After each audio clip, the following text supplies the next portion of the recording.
안녕하세요. 렌토입니다. 올해 대한민국 상반기 청년들을 좌절하게 만들었던 게 취업이었을까요? 아니지요. 아파 찬스가 있느냐 없느냐 하는 것이 한국 사회에서 이슈가 되고 있습니다. 세이노 작가님의 올해 인터뷰는 곽상도 50억 판결에 대한 것인데요. 그것은 특히 한국의 청년들을 좌절하게 만들었던 판결. 5년 9개월 일하고 퇴직 성과금으로 50억 퇴직금 받는 게 아무 문제가 없는 것으로 1심에서는 판결이 났습니다. 그게 무지가 맞는 건가요? 궁금하신 분들은요. CBS 김현정 뉴스 세이노 이렇게 치시면 세이노 작가님이 그 판결에 대하여 50분 정도 조목조목 다루고 있습니다. 그리고 또 하나 인터넷 다음 카페로 가세요. 다음 세이노의 가르침 카페를 쳐보세요. 주소는 www.sayno.kr 카페 지기는 김용희 님이고요. 세이노 작가님이 쓰셨던 모든 글들이 PDF 파일로 올라가 있습니다. 책을 구매 안 하셔도 책의 모든 내용이 수록되어 있는데요. 부분으로 보실 수 있습니다. 전체를 인쇄하면 잉크 값이랑 종이 값이 아마 책값보다 더 나올 거예요. 청년들에게는 6,480원에 구매해 보라고 권하고 싶습니다. 당신이 아직도 여러 가지 문제로 헤매인다면, 당신의 영혼의 문제가 아니라 삶의 실제적인 문제에 부딪힌다면 이 책을 청년에게 꼭 권해주고 싶습니다. 세이노의 가르침에는 자신이 갖추어야 할 멘탈의 문제, 사업이나 장사 등을 할 때의 자세, 돈에 대한 생각, 사기꾼 판별법, 성공을 향해 가는 방법 등 젊은이들이 읽으면 도움이 될 만한 내용으로 가득합니다. 세이노님은 가난한 집에서 태어난 자산가들이 더 많다고 하는데요. 그래서 그는 부자들은 대체 어떤 사람들인지에 대해서도 다루고 있습니다. 그것이 1부와 2부의 내용들입니다. 그리고 제가 책 읽으면서 당황했던 것이요. 책에 사용된 욕이었는데요. 진짜로 욕이 많이 들어있어요. 처음에 읽을 때는 당황스러웠어요. 근데 계속 읽다 보니까 그것에도 내성이 생기더라고요. 책 속에 들어있는 이 닭대가리야 혹은 이 18것들아 뭐 이런 게 후렴 같기도 하고 죽비 같기도 하더라고요. 그리고 그는 어떤 상황에서 참는 것을 미덕으로 생각하지는 않습니다. 새치기를 한다거나 자기 애가 공공장소에서 시끄럽게 하는데도 가만히 있는 부모에게 점잖게 얘기를 하면 웬 참견이냐는 식의 반응이 돌아온다는 거예요. 그래서 세이노님이 가르쳐 준 것은요. 첫 마디부터 미리 욕을 달달 외워 놓는다는 것입니다. 그 욕으로 도배를 하면 그리고 상대방에게 말하면 상대방은 나를 인간 말종으로 보고 나와 시비 붙으려고 하지 않았다는 겁니다. 그래서 우리는 욕을 해야 한다는 것입니다. 누구에게요? 이 사회의 질서를 무너뜨리고 개판으로 만드는 자들에게요. 많은 사람들이 소극적으로 참고 지나가니까 그 못된 작것들이 사회를 개판으로 만든다는 것입니다. 렌토는 공감합니다. 세이노님은 이미 2001년도 1월 14일부터 그해 9월 5일까지 동아일보에 꾸준히 글을 기고하셨고요.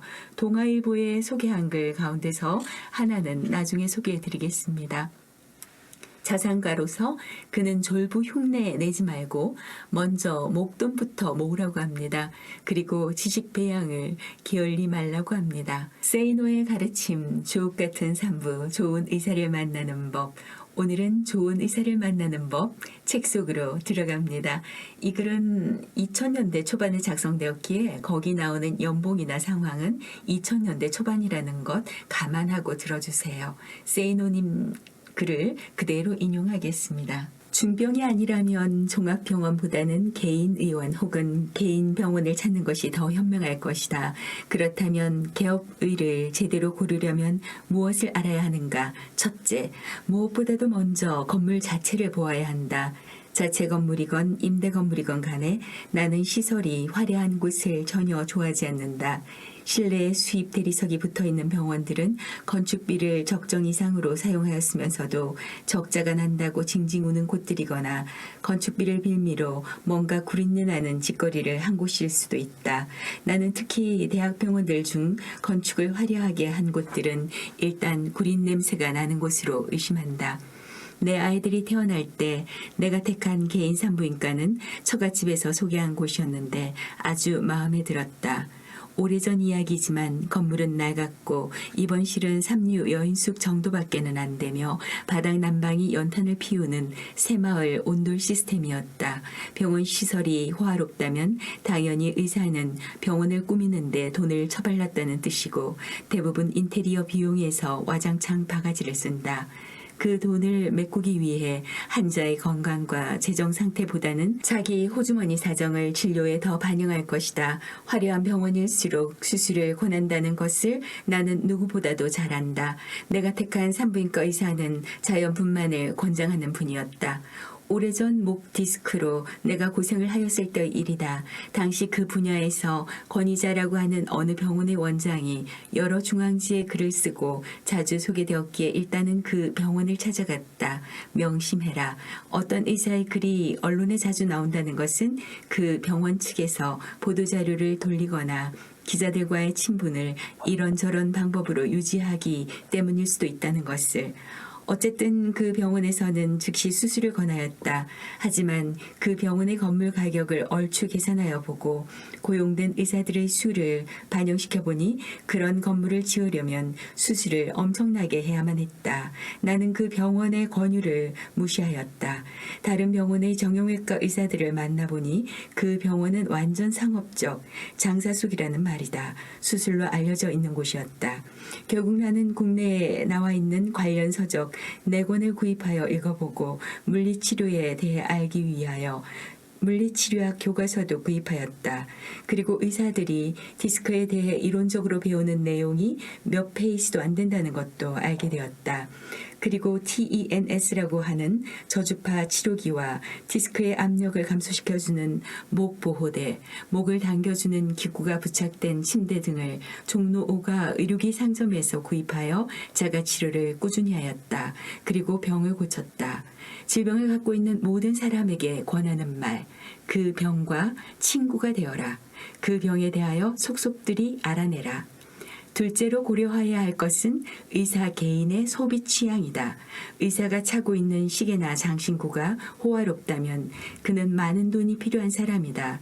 나는 그런 의사는 피한다. 그런 의사들은 여러 가지를 설명하면서 이른바 예방적 차원에서의 갖가지 방법들을 권유하기 때문이다. 예전에 성균관 대학교 정문 앞에 민내과라고 있었다. 그분은 웬만하면 약을 주지도 않는 분이었다. 진찰실에 있던 의자는 수십 년은 되어 보였고 의료기기들 역시 골동품 수준에 가까웠다. 나는 이런 의사를 생활인으로서의 의사가 아닌 의료인으로서의 의사로 존경한다. 셋째로 의사의 나이를 보아야 한다. 젊은 의사를 나는 별로 신임하지 않는다.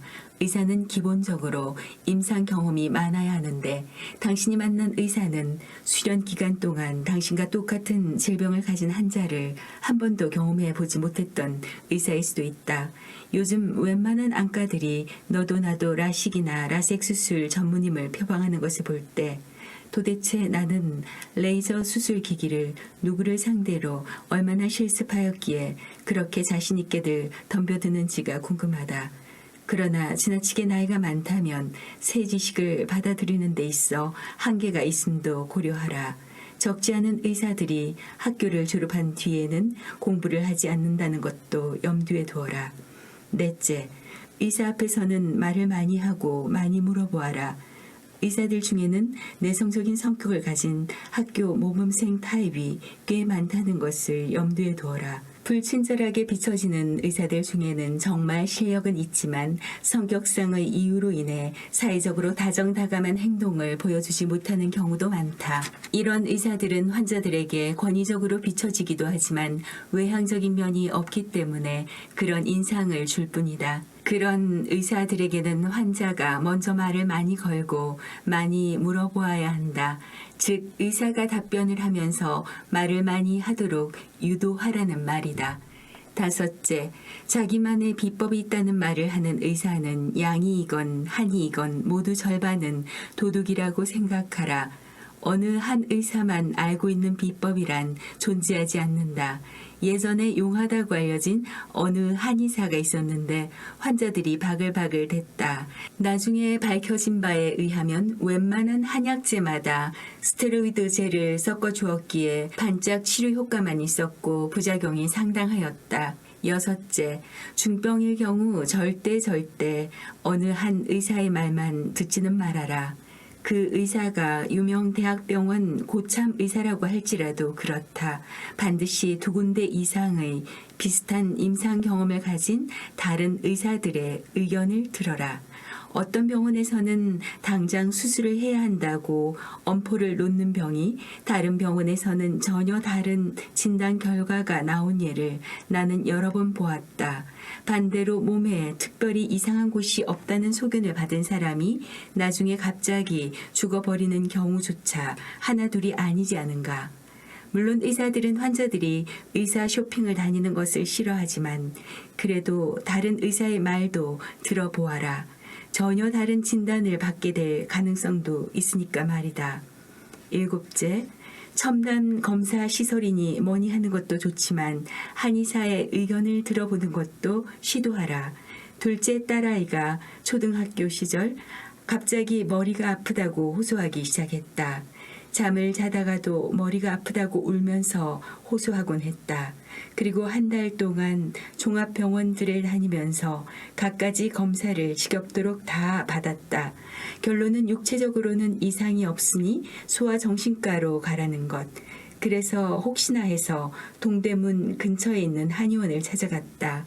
평소에 다니던 곳인데 건물이 거의 쓰러져가는 수준이다. 거기서 한의사가 딸아이를 이리저리 10분 정도 만져보고 내린 진단 결과는 칼슘 부족. 딸아이는 얼마 후 웃음을 찾았다. 그러나 양이가 고칠 수 있는 병을 한의에게만 매달리는 바람에 병이 커진 경우도 나는 많이 보았다. 양의와 한의의 세계가 다르다는 점을 인식하고 스스로 균형을 잡는 것이 좋을 것이다. 8번째, 자격증을 구분할 줄 알아라. 전문의는 말 그대로 어느 한 진료 과목을 전공으로 한 사람이며 별도의 자격증을 획득한 사람이다. 일반인은 일반적 진료 과목을 골고루 다 진료하는 의사이지만 일반의도 성형외과를 진료 과목으로 내걸 수 있다.